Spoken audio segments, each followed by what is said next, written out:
Christmas Eve 1987, Lisa and Matthew Solomon had a beautiful Christmas Eve dinner to enjoy. They decided to celebrate one day early because the following day they would be celebrating Christmas with Lisa's family. But to the family's surprise, Matthew gave them a call early Christmas morning, stating that Lisa was missing. But before we get started with the story, let's backtrack to the beginning where Matthew and Lisa both met. Matthew and Lisa were both from Long Island, New York. They met when Lisa was 18 and Matthew was 19. Matthew actually worked at a gas station near Lisa's house. Matthew would actually catcall Lisa, and since he was handsome, she liked it. They would basically flirt with no words. Amor sin palabras, if that's like a good way to describe it. So one day, Matt and his friend Mike were actually gonna hang out, and Matthew said he wanted to invite Lisa. And Lisa, to his surprise, said yes. And after that, they became inseparable. Sadly though, Matthew met Lisa at a really difficult time in her life. Her dad was really sick, and her mom had to work 2 jobs to cover her husband's expenses. Matthew and Lisa, as a result of that, decided to take a break. Do you guys remember Mike, Matthew's best friend? Well, he decided to shoot his shot with Lisa, and Lisa said yes. But it didn't last very long. If anything, it made her realize how much she wanted Matthew more. In October 1987, Lisa and Matthew Solomon were married. And it wasn't just any small wedding. Not that there's anything wrong with those. But they had the whole shebang. They even went to Hawaii for their honeymoon. When they got back to New York, they moved into their upstairs apartment in Huntington Station. Matthew was now working as a metal sheet worker, and Lisa was working as a loan officer at a bank that she had been serving for 3.5 years. Lisa was the most perfect employee. She was responsible, punctual, and extremely dependable. But after she got married, she was also punctual when going home because she was ready to live her wife life. This brings us up to Christmas time, 1987, where Lisa is getting ready for her romantic 2-month anniversary dinner with her husband Matthew, which happens to be on Christmas Eve. Lisa told her coworkers that she was so excited to share her first Christmas with her new husband. But the next morning, Lisa's family received the horrible call from Matthew, panicking, saying that Lisa was missing. Her family, of course, in their right, asked for more information, and he said that she had gone out for a walk at around 10:45, no coat, no keys, and what struck the family as super weird, no asthma medication. This medicine was taken on a daily basis, and she even had alarms to remind her just in case of the event that she was to forget to take her medication. Matthew told her family that she had been struggling with depression because of the decline in her father's health. So he told her family that he didn't give it much thought and he went to sleep. By 3:45, he woke up and he noticed that Lisa was still not home. At this point, he got out from bed, he got in his car, and he started looking for his wife. He drove around and had no luck. So then he called his dad Jack at 5 in the morning, and they also drove around for 2 hours and had no luck. So that brings us up to now, where he's calling his wife's family and letting them know that Lisa had gone missing. So on Christmas Day, Lisa's family and the community got together to start looking for Lisa. Then Matthew went to the police department to make a police report for a missing person. He said that they had had a little bit of a tiff. If you tell me, that is a huge red flag, because how are you going to downplay an argument? Okay, that's just a little note to put in your pocket. When the cop asked Matthew what the argument was about, he said that it was because Lisa wanted to watch a soap opera and he didn't.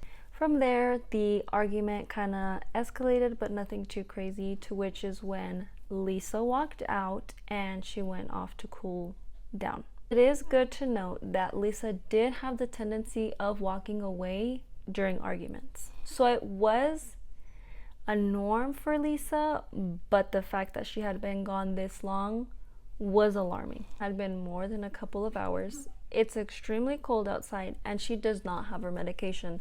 So at this point, time is ticking because they needed to start doing something. So they started a 100 square mile area search. Several volunteers did give hints as to where her body could be, but they were all dead ends and honestly just a waste of time. Matthew's dad, however, did say that they would search every parking lot, every dumpster, every schoolyard until they would find her body. Since the search didn't have very much structure, a man by the name James Munson stepped in to help with the search. James Munson was a 37-year-old Army sergeant from a town named East Meadow. He also had some of his military friends come and volunteer to help with the search party. At this point, a new lead came in saying that Lisa had a stalker by the name of Rob. Lisa met Rob when he called her bank to apply for a loan, and he fell in love with Lisa's voice. He never saw her in person, but her voice was enough for him to fall in love with her. Rob would call Lisa repeatedly, and he also found her home phone, so he would actually call her, but Lisa would tell her that she was going to get married, to which Rob would actually get really upset about and tell her, like, why are you going to marry someone else other than me? It got so bad that Matthew was actually going to step in, but after they married, the calls just kind of stopped until Christmas Day, oddly enough. He called, but he didn't want to talk to Lisa. He wanted to talk to Lisa's mom. But since she was busy with the search party, he just said that he wanted to wish her a Merry Christmas. He didn't mention Lisa. So for the police, this is kind of like a red flag. Like, how are you gonna call? You're stalking her, and then for once you call and you don't ask about Lisa? That's kind of weird. So after some days with no updates, everyone's kind of starting to get frustrated. Matthew got to the point that he had a beeper wrapped around his neck in case there was any sort of updates with Lisa. Matthew was also really vocal about how he loved his wife and about how he really just wanted her to come home. He would always mention her health and how he was just genuinely concerned for his wife's well-being, and he wanted her to come back home. On one of the coldest nights of the year, the search parties are freezing. They're looking through logs and through garbage. And being that it's so cold, one of the leaders leading the search party decides to separate so that they can cover more ground before they call it a day. For hours, Carl and Steve are looking for Lisa's body, and they come to a map and they find one area that has not been searched. There is a desolate area that has not been covered by the search party. That area was near the Solomon home. Steve and Carl decide to start searching the area. They decide to zero in on a small little poultry farm that is about a mile away. They find a main road, and off of that main road, they decide to search within 20 feet from that main road, assuming that whoever might have taken her body would not go past the 20 feet. The search that day began at 6 o'clock. It was now 10:30. They're still looking through rubbish, sticks for her body. They find 3 garbage bags. The first one, they approach it, they slice it with a knife, and they find a bag full of leaves. They approach the second bag, slice it open, and it also is full of leaves. The leaves just fall out of the bag. He goes to the third bag, and this one is actually different. He slices it, and there seems to be layers within the trash bag. Goes to the second layer, goes to the third layer, and to their surprise, they know what they're looking for, but in their heart, they're still hoping that they're gonna find her alive. On that last slice, on that last layer of the trash bag, a human arm that has been frozen falls out of the bag. His search partner Steve, Lisa's cousin, tears the bag just enough to see the face, to which he instantly recognizes is Lisa's. They run to their car to make that CB radio call, and let them know that they have found her body. Carl then runs to his car to tell the searchers that Lisa's body had been found stuffed in a trash bag. The searchers got there before Matt did, and when Matt got there, he was broken. He actually had to be sedated and taken to the hospital in an ambulance. Lisa's body was taken to the county medical examiner's office and examined by a forensic pathologist. And he noted that Lisa's tongue was clenched in her mouth. There was also hemorrhaging around her lips and eyes. If you're familiar with true crime, this is usually a telltale for strangulation.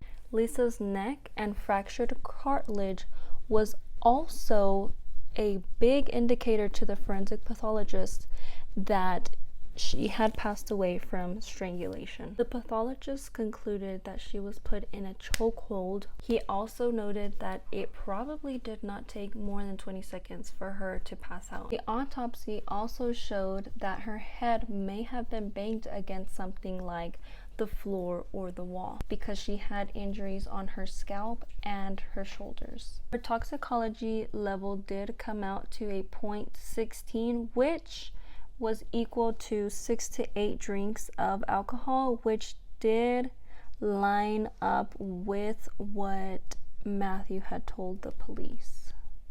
This also meant that Lisa died shortly after eating dinner with Mike. After getting some more information from family and friends, best friend Mike, actually said that after they dated, Matthew was very protective of her, but not in the sense of just being caring, but more like jealous protective. He had to know where she was going. He had to know who she was going with. He needed to know where she was at all times.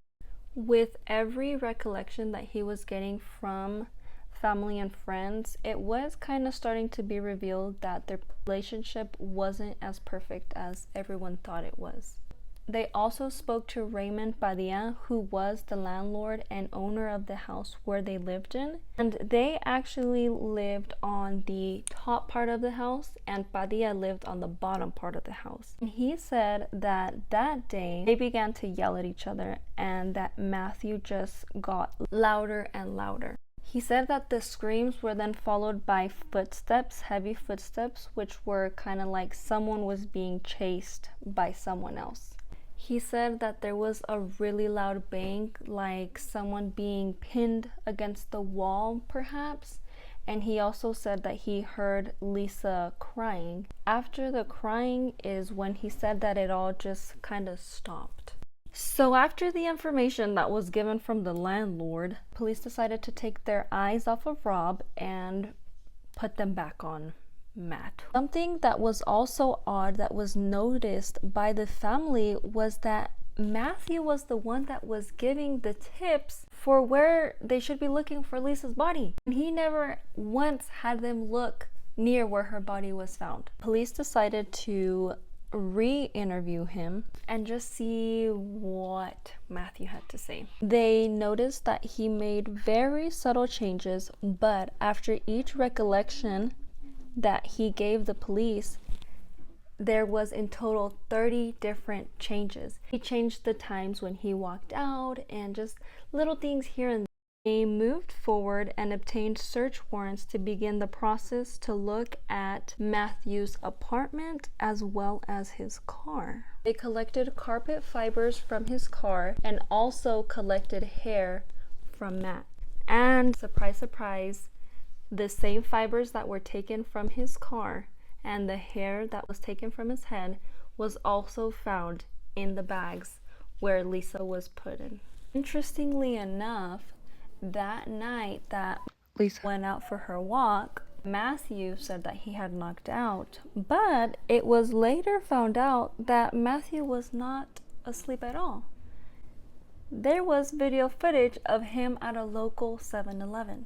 So police now have video footage of Matthew at a 7-Eleven buying the same type of trash bags that Lisa's body was stuffed into. Not only that, as I said earlier, Lisa had traces of fiber from his car as well as Matthew's hair in those bags. And you can say, yes, they're married, but how would she have been able to get both the fibers and Matthew's hair in those secluded bags?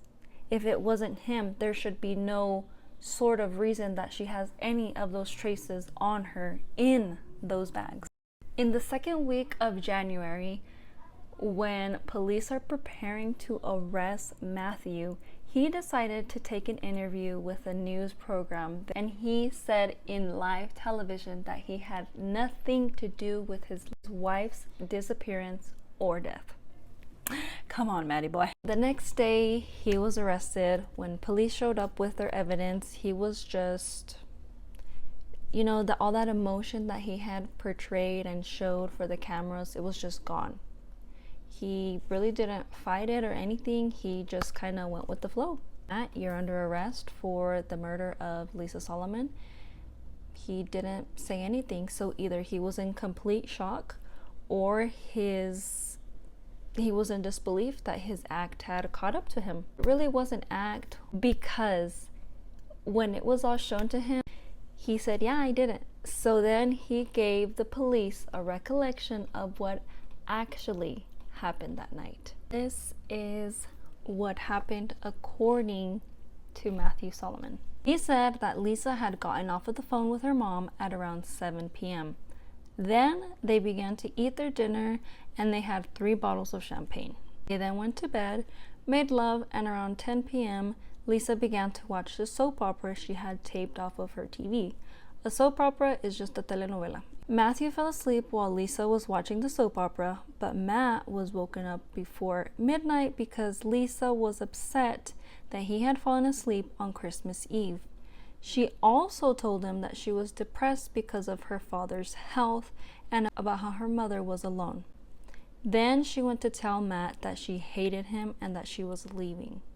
When she started to get dressed, Matthew began yelling, and that's what the landlord had heard. Matt said that he tried to stop her from leaving by cornering her. This led to her just completely losing her temper, and the anger just kept getting worse and worse. At this point, he reacted by putting his arm around Lisa's neck and applied a bar arm chokehold, just as the pathologist had suspected. And Lisa did in fact put up a fight because she bit him in the bicep. While he had her in a chokehold, he said that he tried to calm her down, but within minutes she was quiet and she stopped moving. He said he sat down and tried to talk to her, but that's when he realized that she did not respond, and he knew that his wife was dead. He didn't mean to kill her, he just didn't want her to leave. Matthew then removed her clothes and underwear and took her naked body to the bathroom. And also, her body was found naked in the trash bag. So, I don't know, that's kind of just like a note. Matthew then went downstairs, switched the positions of the cars so the cars would be ready to pull out. Then he walked to a 7-Eleven and purchased trash bags, the same trash bags that Lisa's body was stuffed into. He removed her diamond rings and replaced them with a simple gold bracelet. For me, that also is just a red flag, because why are you going to take away your wife's rings unless you're wanting to like pawn them, get some sort of money back? Like, that's just weird. He then wrapped her body up in 5 garbage bags. He carried her to the car, put her inside of the trunk, and dumped her in the woods where she would be found a week later. He said that he drove around for several hours until 5 in the morning, which is when he came across a policeman and he had asked if he had seen his wife. He told the cop that she had gone out for a walk the night before but never came back. The cop said that he did see a woman walking, but he was not sure what she looked like. So Matt showed her a picture of what his wife looked like, and he said that he didn't recognize her. But of course he wasn't going to recognize her because Lisa never went out for a walk. After that, he went home, he called his dad, gave him the same story, and then he called Lisa's family and gave them the same story. And then just to add to all the drama, Matthew left a note in the house that said, "Dear Lisa, when you come home, please don't go anywhere. Wait for me to return." Love Matthew. I love you. Matthew stood on his story that he was innocent and that he had accidentally killed his wife. And in a panic, he disposed of her body. Continued to stage things to look innocent. Lisa's family could truly not believe that he was arrested. In November, Matthew Solomon was charged with second-degree murder, and the reason he was charged with second degree was because he said that his intention was not to kill her. He also apologized to Lisa's mother at the hearing, and he said that he prays for his wife every single day. Matthew was sentenced to 18 years to life in prison, but being that this was in the 80s, he did serve his time and he is actually out of prison. He was finally paroled in 2019 when he was 55 years of age and had served 31 years in prison. He also blamed his actions on drugs and alcohol, but personally, whenever you blame your actions on drugs and alcohol, it just doesn't seem sincere, because if you know the actions that come with the drugs, with the alcohol, then why do them? You know, that cost someone's life. His family fought against the parole and did not want him out of bars. She was also extremely disappointed when it was granted. Matthew claimed that he loved Lisa, and his mother just truly did not believe the story that she gave the police, or that he really loved her, because when he was in prison, he had 2 marriages, and of which one of them produced a child. And that child, when he got out of prison, already had a grandchild. So when he got out of prison, he was a grandfather with an adult child. His adult daughter actually wrote a letter to the parole board, which contributed to him being let out early. His adult daughter actually wrote a letter to the parole board, which was what contributed to their final decision on letting him out.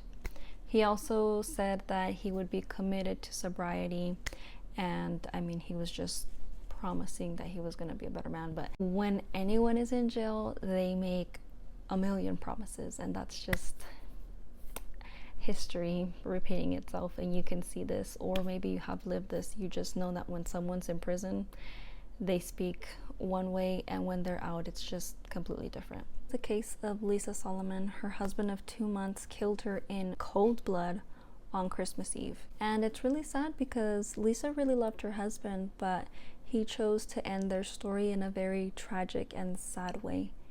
As always, if there's any information that I provided that was incorrect or anything that I left out, feel free to leave that in the comments. Stay safe, and I will see you guys in the next video. Bye!